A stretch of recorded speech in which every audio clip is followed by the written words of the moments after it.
Welcome to US Rail Journeys, Series 2. In this series I travel from LA to Chicago on the Southwest Chief.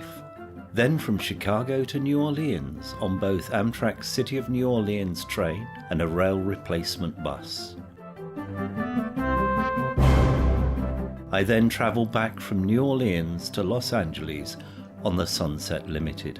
I also get to travel on the San Joaquins, the Coast Starlight and the Pacific Surfliner, in all over 6,300 miles in 14 days.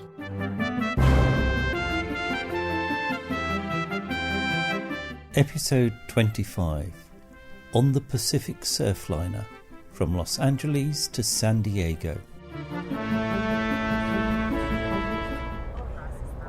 We are a southbound train. We're destined for San Diego. Northbound train for Seattle. That's train 14. The Coast Starlight is across the platform. It looks like there's quite a lot of renovation going on at Los Angeles Union Station.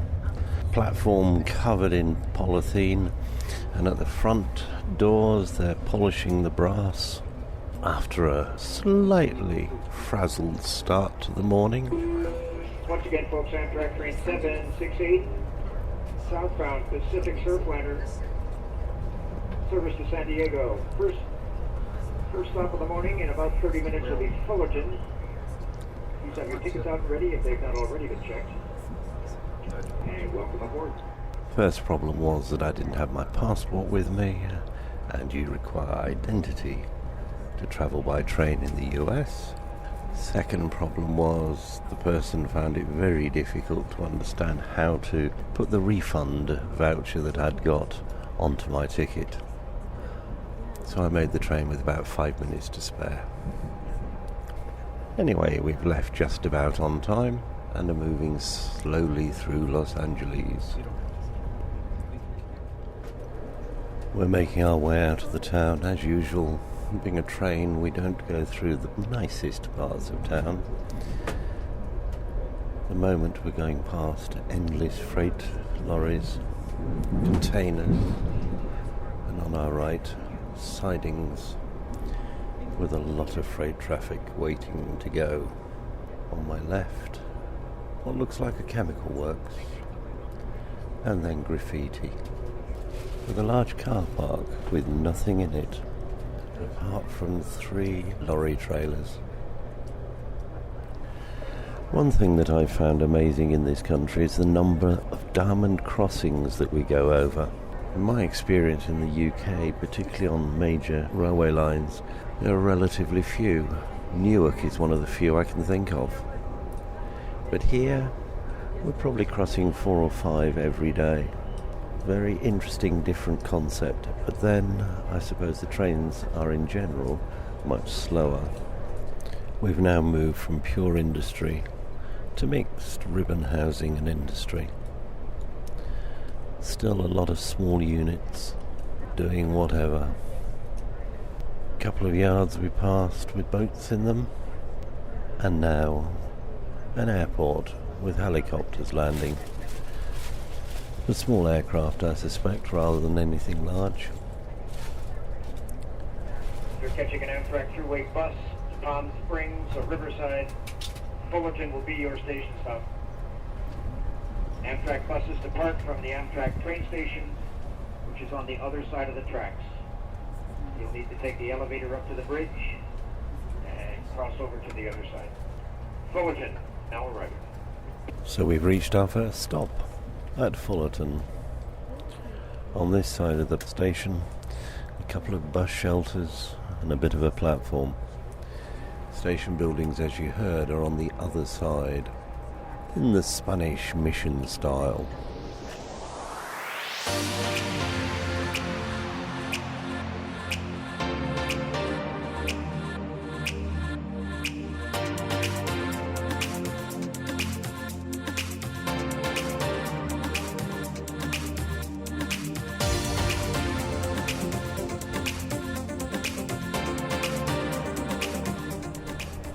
Train is now pulling out of Fullerton. Absolutely spot on time. That's got to be a first for this set of travels. Fullerton has a railway society and they've got some historic rail cars in a car park next to the station, Union Pacific. Folks, our next stop in just under 10 minutes, Anaheim. Anaheim next stop. Now travelling south of Fullerton. On one side we've been passing houses, most of them behind a wall so that they can't see the railway. I would imagine yet again that wall's pretty close to the end of the house and any lower windows won't have much light. On the other side, mixed industry, warehouses, and one area where there's major construction going on with earth movers working on the site. Depart the train station for Disneyland every 20 minutes. Present your Amtrak ticket and that ride will be free. Don't forget the train station's on the other side of the tracks. Anaheim now arriving. Modern looking station here at Anaheim, built above ground level under a motorway or freeway bridge at one end and above normal road and car park level. Morning folks, our next stop in about 10 minutes, Santa Ana. Santa Ana next stop. Nice scenery also. There's less industry as we're now travelling along. Lots of housing on both sides. Occasional shopping areas. We're approaching our next stop. This will be Santa Ana. As we're coming into our next stop, of course, the required many-lane highway that we've just crossed over. This looks quite a pleasant place to live. Now that we're coming into the railway station, we of course are not in the best area of town. Santa Ana now arriving. This is Santa Ana. Quite a few people leaving the train now. I've been talking to a person sat opposite me who's just left the train who was doing some work, their psychology course, travelling down here from Los Angeles twice a week to go to their college. Hopes to be doing forensic psychology once they have fully qualified.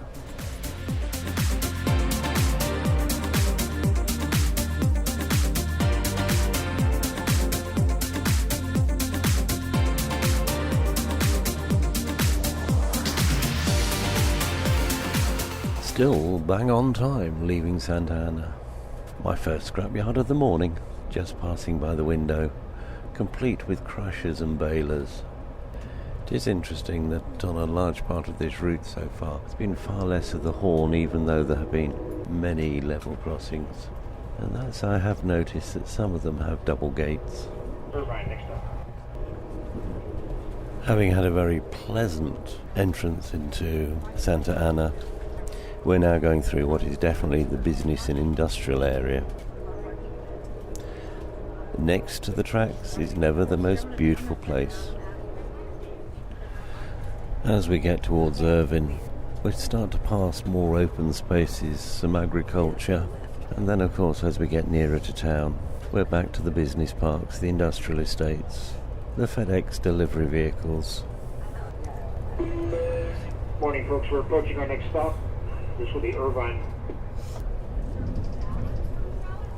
The pallets, and then of course the slightly dilapidated, been here for a long time next to the railway line, warehouses, in fact even boarded up warehouse. Station now arriving. This is Irvine.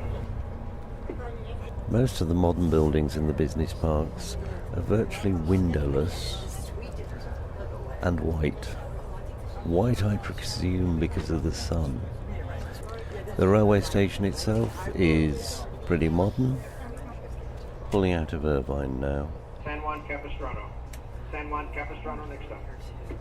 Past a large car park, I can't imagine that they're all people who are using the railway station. I suspect they're parked there for sale, or maybe for use by car hire companies. We're now out of the cities and into the countryside. To our left and right there are hills, covered in yellow flowers. It's clouded over, so we've lost the sun. Still, I suspect it's warm outside. Passing through a small town, football pitches, both soccer and American football, basketball, and then housing, with the hills in the background. This will be San Juan Capistrano. I do want to call to your attention the number of dips in the platform surface here. Exercise care when detraining. Use the handrails. Look before you step. Juan Capistrano, now arriving. The area around the railway station is always one of the older areas of town. And in so many places, as I've mentioned before, it's an industrial area. But this one's quite pretty. Older houses, cafes. We're certainly into a less industrial part of the state.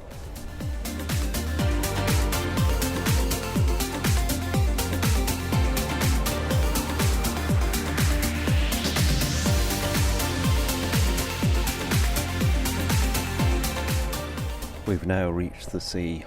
Grey, uninviting.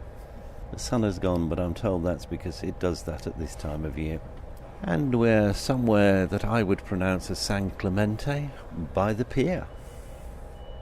Must be a good place to get off and go for a paddle. Even though the ocean doesn't look particularly inviting today, there are quite a few people out with surfboards, some in the water, most walking along the sand. I can see that this beach must have a lot of lifeguards in the peak season. Few people watching the train go by. A few brave souls sat out on the beach. They look as though they're wrapped up well. I'm on the train right now. Passing somewhere that must be called Camp Pendleton because of the fire trucks. Lots of holiday homes, campers. And on the non-seaside, it's the hills. And this yellow flower everywhere. It's very interesting, the different people going on this train. Whether they're going the whole way or just for part of it. We've had the student. There are cyclists. There are people going to work. There's a lawyer going to a short court case in San Diego. A student therapist going to a conference in Arizona. All manner of people going about their daily business. And of course, some people on holiday just going for the journey. We've slowed right down, just outside Oceanside. I wonder if that's to do with the message that came through earlier about a track fault down here, and that we're having to go very slowly across where they're repairing it. It is quite misty both towards the sea and inland. In fact, the hills in the distance are very hazy. We're now past that bit of engineering work and we've returned to our normal speed. The train appears to be running approximately on time still, which is a first. We're now coming into an area that has to have been built for those who want to live by the sea. A yacht marina, apartments overlooking the marina, houses close to the sea. This must be Oceanside coming up. Palm trees everywhere. I can see a pier. Folks approaching our next stop, this is Oceanside. Oceanside Station. Now arriving. All right.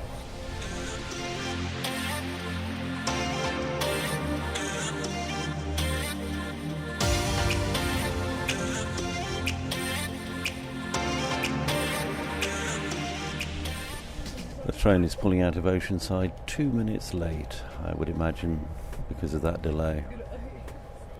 We have 41 miles to go to San Diego in an hour and 2 minutes to meet our scheduled arrival time. Morning, folks. Our next stop in about 15 minutes, Solana Beach. Solana Beach next stop. A lot of new building going on in Oceanside. Wood-framed housing that's then clad. The driver's got his hands stuck on the horn again. Going across a lot of level crossings. Just past some older housing. Says that Oceanside must have been around as a resort area for those who like to relax by the sea for quite a long time, because some of the housing looks 60, 70, 80 years old. As we travel along behind the sea wall, there are areas of marshland, pools of water stretching on both sides of the track. Approaching Approaching our next stop, folks, this will be Solana Beach. The train now slowing to come into Solana Beach. It's Solana Beach, now arriving. This is Solana Beach. Well, on time, we come into Solana Beach rather early. Scheduled departure time is 12:08, so we're going to be here a few minutes. That is definitely a first in my travels. The sun has come out, thankfully. With our next stop, the stop before the end, we're now travelling right along the edge of the coast. Been a debate as to whether we saw a seal or not, but I think it was somebody paddling their surfboard. The train is now levelled out. We came up a long climb through a sandstone cutting from the previous station. San Diego must be quite a lot higher above sea level than the stations we passed through on our way here. Literally next to the sea, just above the beach, running along the sea wall.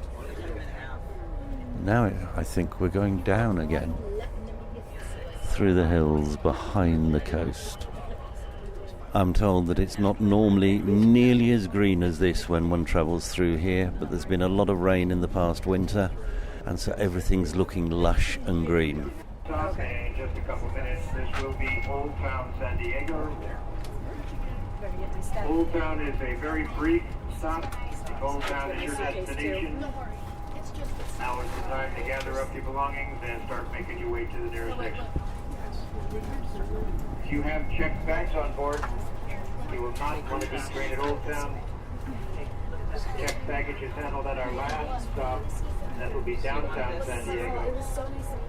We'll arrive downtown about 7 minutes after we depart Old Town. Thank you. We've now come all the way back down to sea level, or just about sea level, and we're about to enter Old Town San Diego. Now we're arriving. This is Old Town.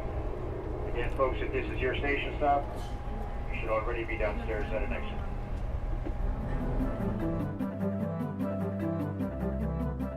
This podcast has been produced by the Mr. T Podcast Studio.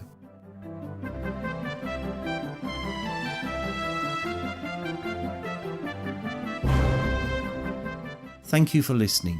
Please join me again in 2 weeks.